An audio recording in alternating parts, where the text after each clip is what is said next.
Good evening, everyone. My name is Jim Hawk. I am the Executive Director here at Neighbor to Neighbor. We are very pleased to have you as part of our Neighborhood Passions Affinity Network tonight. This is a great opportunity for us to learn more about how we can engage Metro government, how we can really tonight is about preserving our neighbors, right? How can we keep neighbors who have given so much to this community and now are in a position where they're struggling and may not even be able to keep their home. And so I'm very excited tonight to have Tashia Hodge here.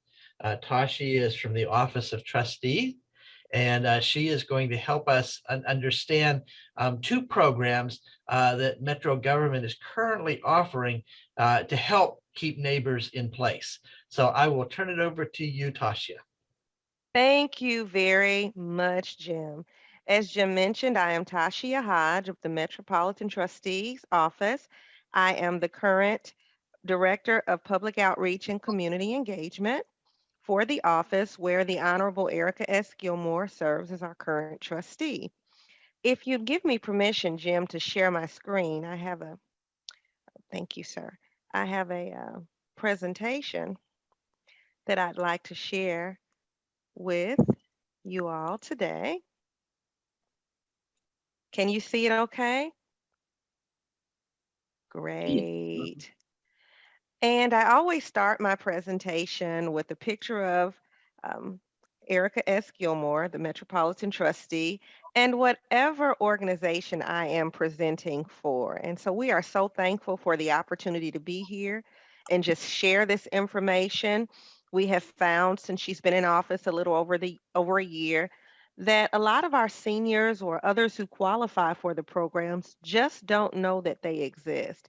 And so it is our mission to get this information to everyone, even if they don't qualify, because hopefully they can share it with someone who does. Our purpose today, as Jim mentioned, is to discuss the possibilities of assistance with property taxes and qualifications for the tax relief and tax freeze programs. The trustee's office is responsible for preparing the application, collecting all supporting documentation, and submitting it to the state of Tennessee. However, we do not approve or disapprove applications in our office, and we think it's very important that people understand that. All new applicants must visit the office of the Metropolitan Trustee in order to apply for the first time. An appointment is not required. Our office hours are 8 a.m. to 4:30 p.m., but we ask that you come between the hours of 8 and 4 so that we have enough time to serve you. Tax relief for the disabled. Applicants must own and use the property as their primary residence. This is a requirement for each one of the programs that I'm going to mention this evening. The applicant must be 65 years of age or older before December 31st of 2021. The combined 2020 annual income of all owners listed on the deed of the property cannot exceed $31,190. Although both spouses may not be on the deed, if married, we must include both incomes. And I'd like to go back for just a second. I'd like for everyone to make a special note about the deed. We have found that a lot of seniors, just in preparation for the future, are adding, granddaughter, niece, daughter, son to the deed of the property, just so that they can, I think it's in an attempt to make sure that that person takes possession of the property if something happens or they become incapacitated in any way. But that doesn't help, because if you add another person to the deed of the property and their income exceeds the $31,190, like for this program, it automatically disqualifies you. So it may that's just one of those things that you could share. We ask that you share, and we just want people to be aware. Disabled owners must be totally or permanently disabled as rated by Social Security on or before New Year's Eve of 2021. There is no age limit on qualified disabled applicants. The applicants must own and use the property for their primary residence as well, with the tax relief for disabled veterans. The disability must meet one of specific criteria, and determination of eligibility is based on information provided by the Veterans Administration through use of a consent form F-16, which we have available to you in our office. Here are some frequently asked questions about those programs. Does the state place a lien on my property? The answer to that question is no. We have found that a lot of our seniors who know about the programs have been reluctant to apply because they thought that a lien would be attached to their property. So there are no liens or penalties associated with these programs at all. Can I get relief on all my properties? The answer to that question is no, because you can only have relief on the property in which you live, which we would consider to be your primary residence. What if I still have a mortgage? Once the payment is received from the state, once the payment for your taxes has been received, your application will be submitted.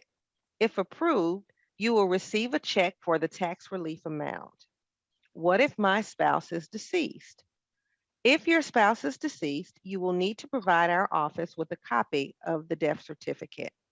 What if we were never divorced? If you've never been divorced, the applicant's spouse, even if he or she lives at another address, income must be included in the equation. Do I apply just once? The answer to that question is yes. You apply once, but you recertify every year. And I know someone on the call had mentioned that they were on tax freeze and then they were not. So we will go over that shortly. Hey, Tasha, Yes. I know you're getting ready to go back to another section. Um, Uh-huh. at the first slide on tax relief disabled veteran, there Uh-huh. was something that was a little bit, yeah, the one right under state of Tennessee. There was Uh-huh. something, it says must be 65 years of age or older. But Uh-huh. then it comes down at the very next sentence, it says there is no age limit on qualified disabled applicants. Help, Yes. what's that mean? What am I missing? Okay, because and I'm glad you asked that because that is confusing. So we are talking about the tax relief program, and the top portion is the general tax relief program. The bottom portion, where it starts talking about disabled owners, is strictly for people who are totally or permanently disabled as rated by Social Security. So you can be on this program at any age if you are 100% disabled, okay? If you are not, you can still qualify for this program if you are 65 years of age or older. So there are two parts because we want to be clear, and maybe I'll rework that. We want to make it clear that if you're 65 years of age or older, you can qualify for the tax relief program. But we also want you to know that disabled owners who are permanently and totally disabled can qualify for this program, even if they're not 65 years of age or older. Did I clear that up? Yes, thank you. Okay. Good. And if you if you'd like to make a recommendation on how I can change that up, Mr. Schmidt and I have been going over it. We've changed it a million times because we want to make it as easily understood as possible because we often share this and people post it on their websites and on their social media. So we try to just break it down to its simplest form. So did we do the questions? Yes. Tax freeze. Applicants must own and use the property as their primary residence. That's with every program. They must be 65 years of age or older on or before December 31st of 2021. The combined 2020 annual income of all owners listed on the deed of the property cannot exceed $44,510. Although both spouses may not be on the deed, if married, both incomes must be included in the application. The maximum land area allowed under tax freeze is 5 acres. You will need to recertify every year for the tax freeze program, as circumstances could change and you may find that you qualify for tax relief as well. Frequently asked questions about the tax freeze program. Does tax freeze mean I am exempt and do not have to pay property taxes? The answer to that question is no. Only your tax amount is frozen. And so I know we've all experienced that new tax increase, correct? Yes. Had we been on the tax freeze program prior to that, our taxes would not have increased. Okay. Our assessed value would have increased, but our property taxes would not have. Does this mean the value of my home will not increase? The answer to that question is no. Only your tax amount is frozen. The assessor will keep the value at current value. Can I freeze all of my properties? And the answer to that question is no, because your taxes can only be frozen for your primary residence or the property in which you live. What if I am already on tax relief? Applicants already age qualified for tax relief can skip much of the tax freeze form's same questions. When and how to apply. To be considered for the 2020 property tax year, your application must be filed and taxes paid in full by April 5th, 2022. Please note that even though the tax relief deadline is April 5th, the tax payment deadline is February 28th. Therefore, penalty and interest will be added to any outstanding balance on the first of each month beginning on March 1st, 2022. You may still apply after February 28th, which is when your tax bill is due, as long as you do so and pay in full by the tax relief and tax freeze applications deadline of April 5th, 2022. Frequently asked questions. Can I apply for tax freeze on all of my properties? And the answer to that question is no. You cannot have tax relief on multiple properties, only on the property in which you live. And what if I am already on relief? Applicants already age qualify for tax relief automatically qualify for tax freeze. When and how to apply. Open enrollment for 2021 tax relief and tax freeze programs begin in October 2021 and end April 5th, 2022. Please note that although the tax relief and tax freeze deadline is April 5th, 2022, the tax payment deadline is February 28th of 2022. Interest will be added to any outstanding balance on the first of each month beginning March 1st of 2022. Your application must be filed and taxes paid in full by April 5th. Now, this is some information that we just added to our presentation just to share it because a lot of people don't know about it. And I see already that some of the zip codes represented here on this call are reflected on this document. And so we want you to know that if you know anyone who lives in 37013, 37206, 37207, 37208, 37218, 37216, and 37211. There is a program called the Housing Resiliency Fund. Now, you must meet the housing fund's income parameters to qualify, but they are a little more lenient than the parameters for our programs. And so we just encourage you to take this number and give them a call. It's 615-515-7000. And again, that's the Housing Resiliency Fund. If you know anyone who needs tax assistance and they live in one of these 7 zip codes, please encourage them to call. Another resource that we like to share is the Metro Action Commission.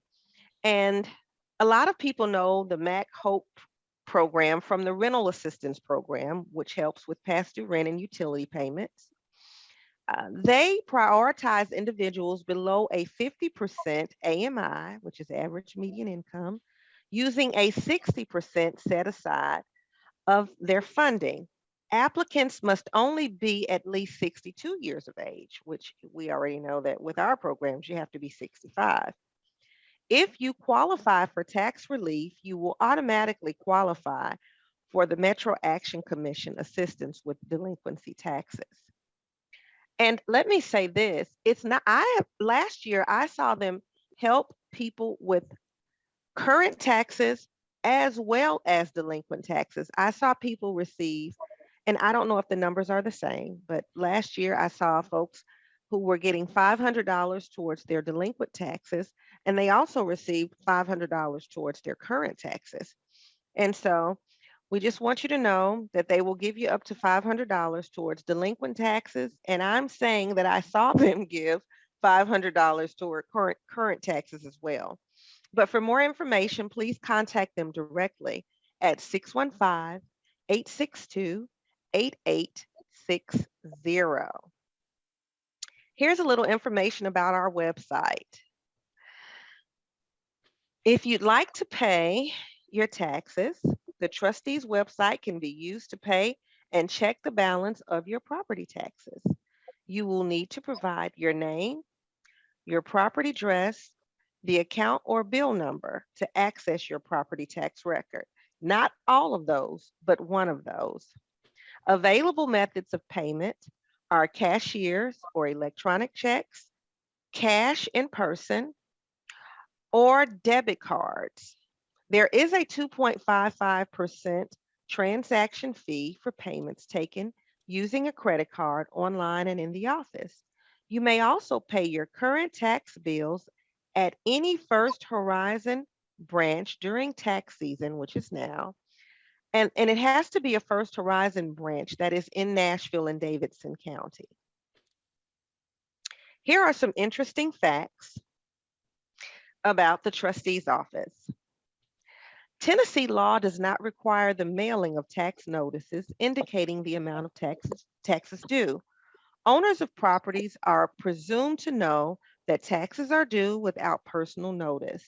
Failure to receive a tax bill does not relieve the responsibility of payment, nor is this a reason for interest charges to be dismissed if the tax bill becomes delinquent. When are property taxes mailed out? Tax statements are mailed out the first week of October each year. And actually, it's 4 waves. The first wave is mailed out the first week, the second wave, the second week, the third wave, the third week, and the fourth and final wave is mailed out the fourth week of October. Property tax bills are mailed to the owner of record. New owners should contact their title company or review their closing statement to determine who is responsible for paying the taxes.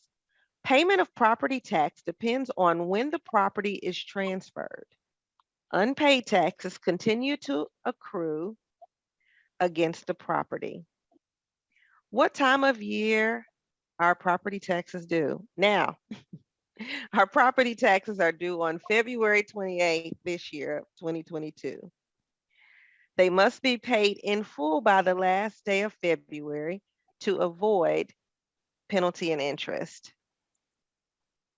What happens if I miss the tax payment deadline? On the first day of each month, beginning March 1st, interest of 1.5%, 18% annually, is added to your base tax amount. Are partial payments accepted for my taxes? And the answer to that question is yes. Here is how to contact us. We are the Office of the Metropolitan Trustee, led by the Honorable Erica S. Gilmore. Our address is 700 2nd Avenue South, Suite 220, Nashville, Tennessee 37210. And I know a lot of the Nashville natives call it the Howard School building. And so we are upstairs from where you go for your license plates and car registration in the Howard School complex. Our number is 615-862-6330. And our website is nashville.gov/trustee. I am Tashia Hodge. And if you find later that you have additional questions, you may email me directly at tashia.hodge@nashville.gov. And that is it. Thank you, Tasha. You are very welcome. Uh, Does anyone have any questions for me?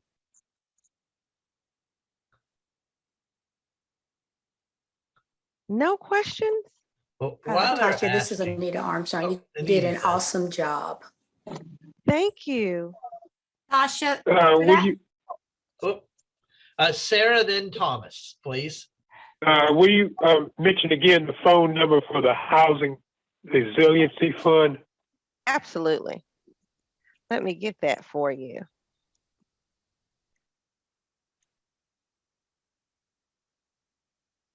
Let me get that information for you. I want to make sure I have it correctly. It's taking a minute for it to come up.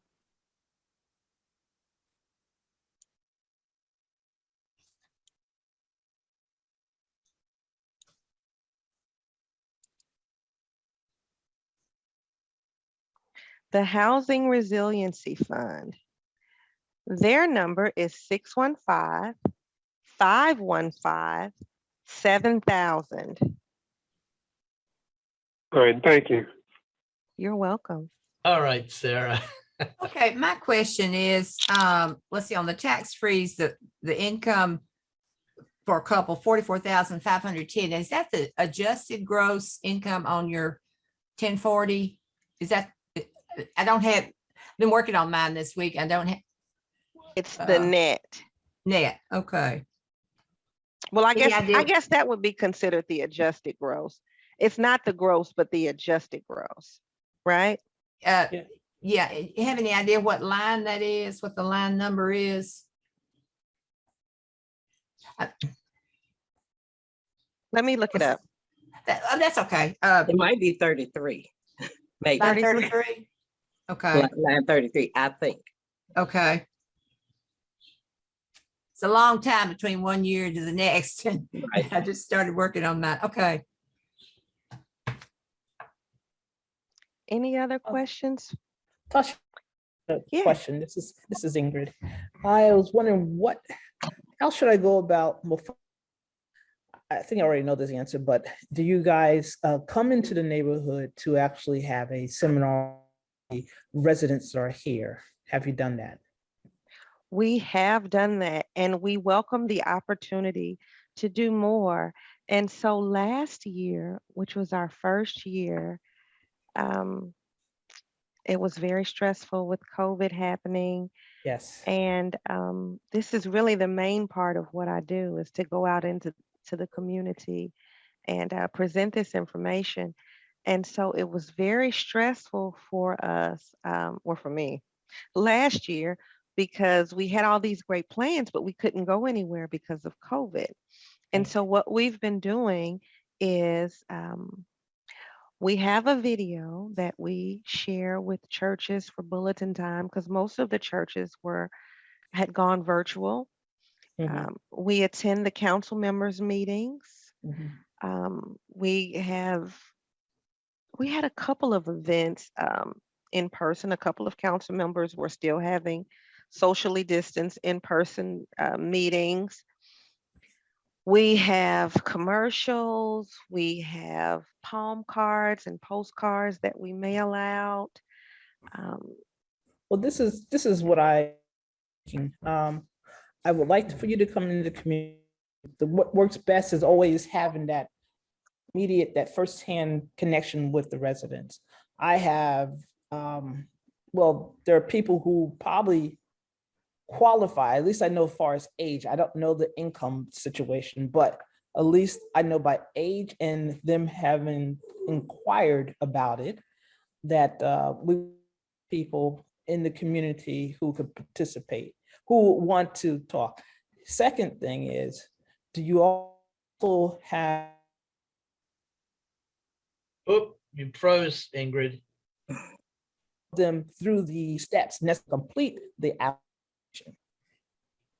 You 'Cause- walked through the steps. Is that what you said? You froze, Ingrid. Hope she did again. That's what she was asking. Do you walk them through the steps? Oh, yes. So typically what we've done in the past is, and we did this in Bellevue recently. I would come out and do the presentation and kind of advise the residents of what they need to apply. And then I would pick a central location. For Bellevue, we did the library, and I would meet them in the parking lot, and they would give me their files. And we were just trying to keep people out of the office. Our office is so small. So we would come out into the community. I would pick them up in my car with my ID and take them back to the office to be processed.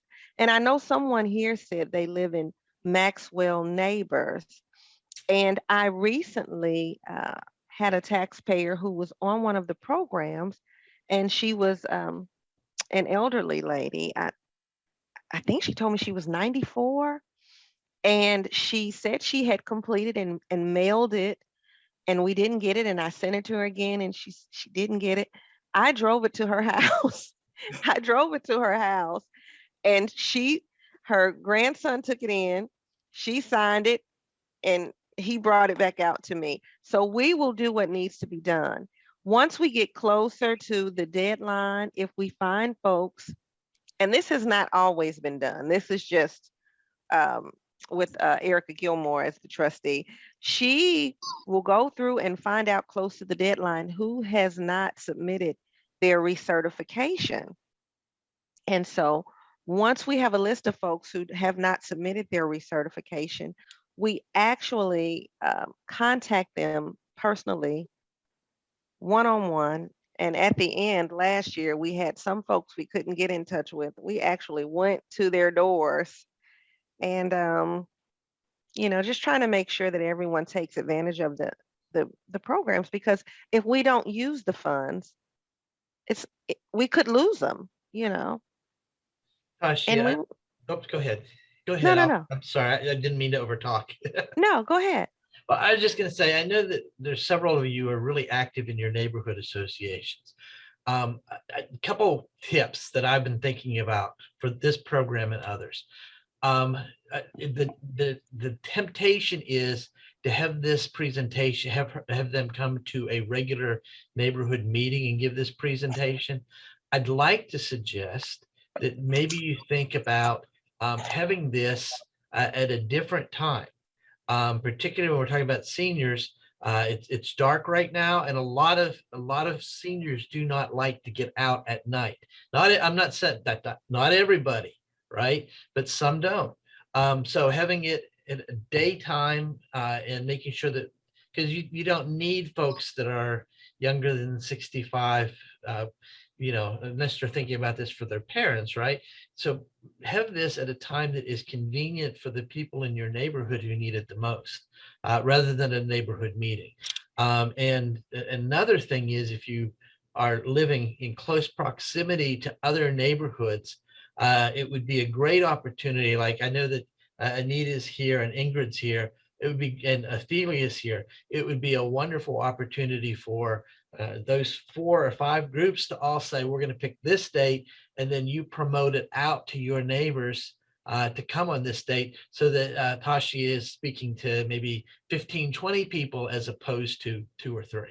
And that they're going to come out if there's one person, but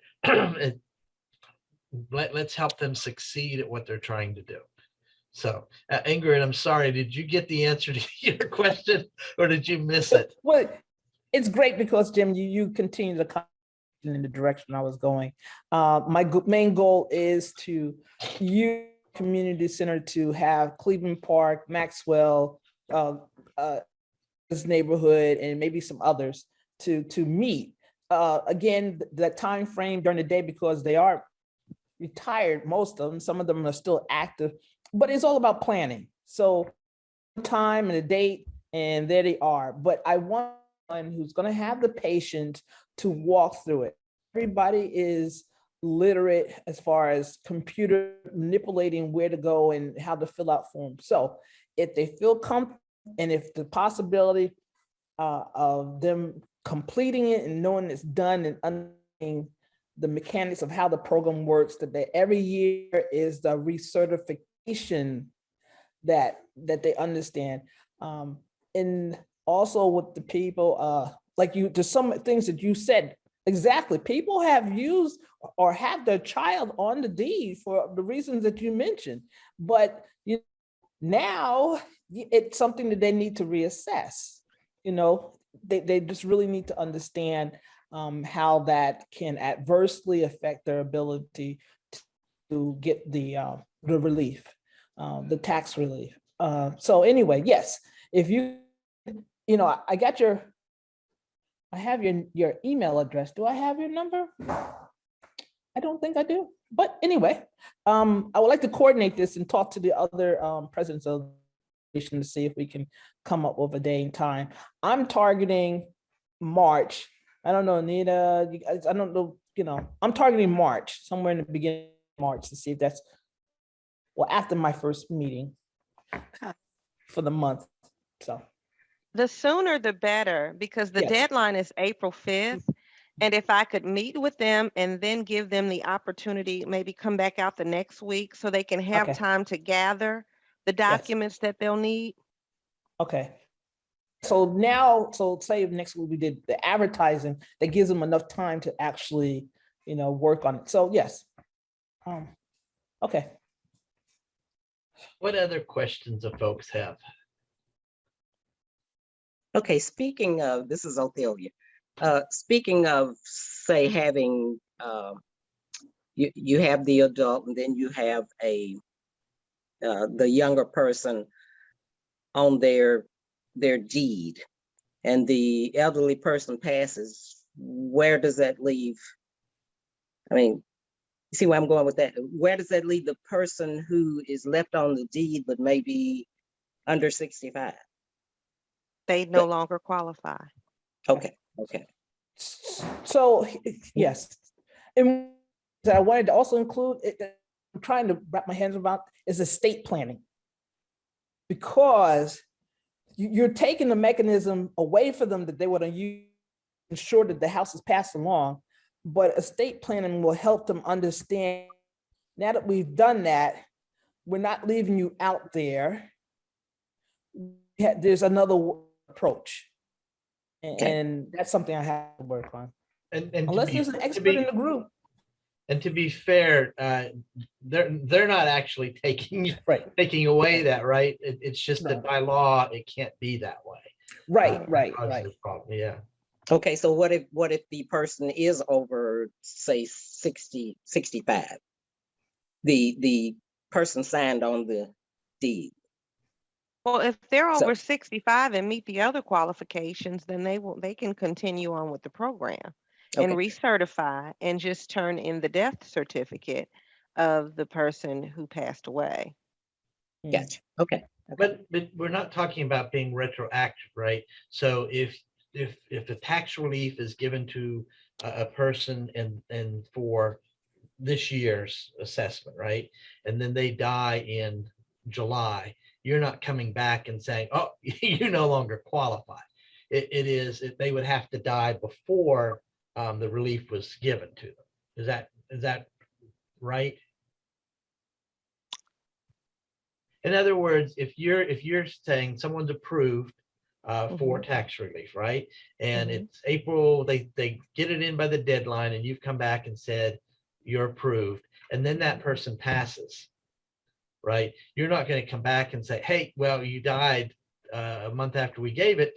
No, the tax, and again with the tax freeze, right? They get the tax freeze, but if the person passes in the middle of the year, then that doesn't qualify. Then they're not qualified for for the following year for the tax freeze, right? Right. And that would be determined by the recertification period. So once we send that document out for recertification, it will ask, for this person's income and that person's income has this person passed away? And then you enter that information and you send it back in the return envelope. And if there is a question or discrepancy, then we contact you. And when we talk about tax relief, are you talking about 100% tax relief, or does it vary according to the factors? No, it's not 100% because that would be varied because everybody's tax amount is different. But it's, from my experience, it's been like $1,000. So it's the same for everyone, no matter what their taxes are. So if you happen to have a tax bill that's $1,000, then of course you would pay nothing.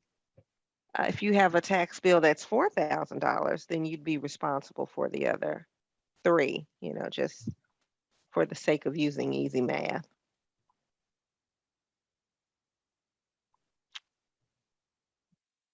So we have tax freeze, tax relief, and those are through your office. And then if someone comes back and they don't qualify for these programs, they can go to the Housing Resiliency Fund and they may qualify there, right? Yeah. And then another neat program that's available is through the Metro Action Commission. And that is a program where will help them pay their tax bill in some, if they qualify. It's not going to be the full amount, but it looks like it could be like $500. And so even if you got the tax relief from the Metro Trustees Office, then you could also get assistance from Metro Action Commission. Yeah, So that could mean $1,500 relief. that is correct. And if you happen to run across a senior or anyone for that matter that can't pay their property taxes for whatever reason and may not qualify for these programs, or may qualify but still has a balance, just a need, please ask them to contact our office because people make donations. Last year, we just saw some amazing things. People came in and paid their taxes and, oh, well, we want to donate this amount for someone who may be having an issue with their taxes because of the increase. And so, my grandmother used to say, a closed mouth doesn't get fed. So, I mean, if she said a closed mouth doesn't get fed. So if you know of someone who is in need, one thing I can say about the trustee, she is very, very passionate about keeping folks in their homes. We don't want anyone to lose possession of their home because they can't afford to pay their property taxes. And so last year, we had almost 100% paid. And she worked very hard. And I think the last time I checked, now don't quote me on this one, I think we had already collected 94%. So it's working.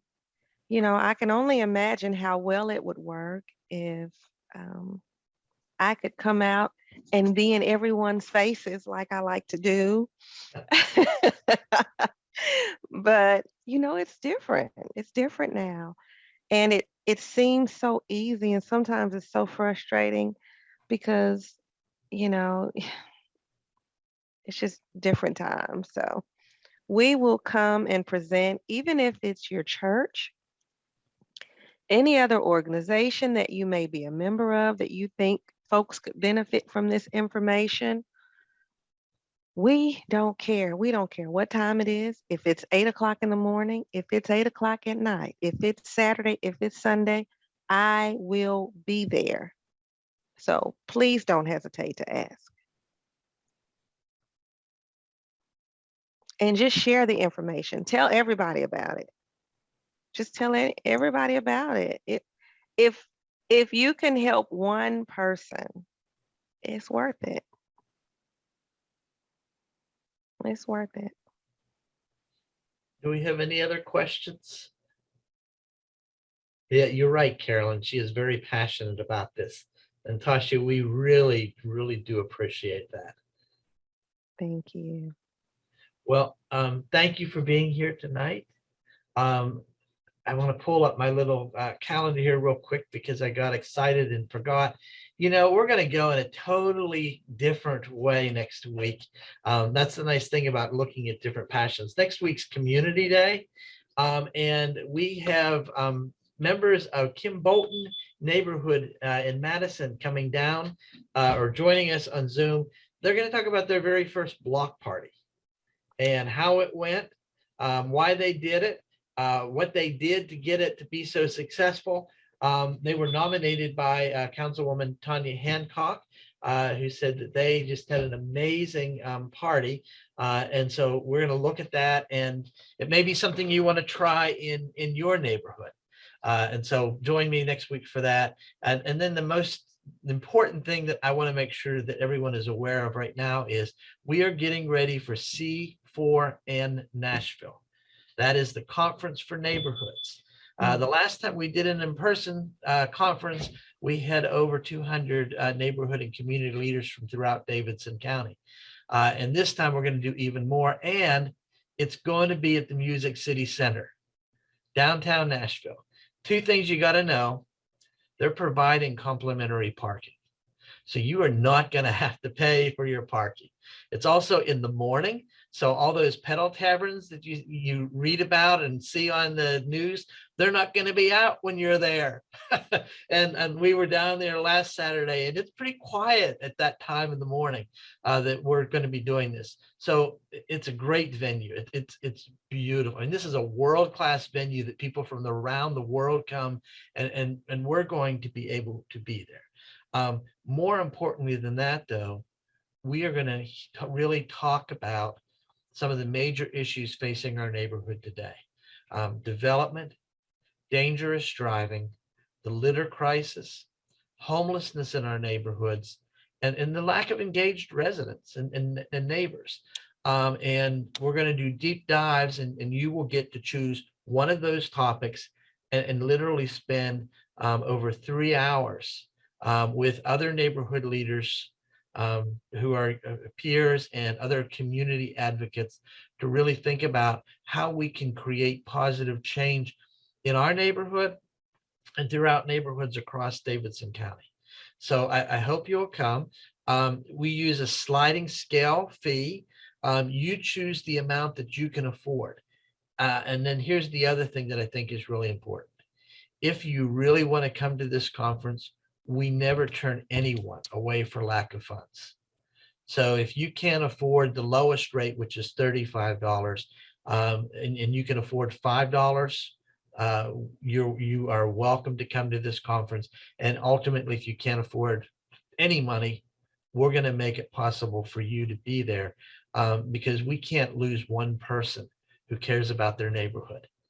We have to make sure we support everybody that's working to make a difference. So that's coming up on Saturday, April the 2nd.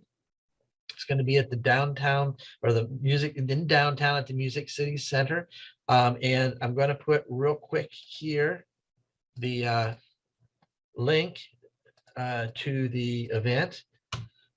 Basically, it's our website. And if you click on C4N Nashville, you'll be able to find it. But we're really excited about it. And I hope that you will come, and I hope you will invite your neighbors to come with you. Rent a bus, come down, or rent a pedal tavern and come down to downtown Nashville and take that pedal tavern right into Music City Center and have fun together. People that are there tell me, have been there before, tell me that this is not like any other conference. People really feel like they're amongst family. and that they're with people that they feel like really care about their neighborhoods. And so it's an exciting time. So I hope you will join with me and about 200 of our closest friends. Okay.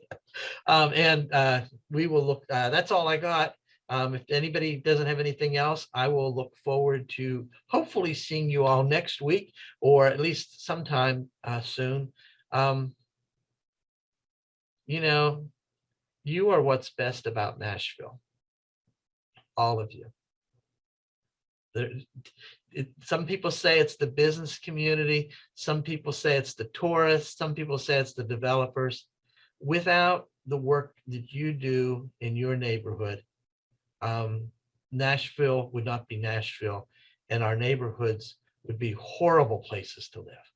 So thank you for your service that you do day in and day out. Have a good night, everybody. See you soon.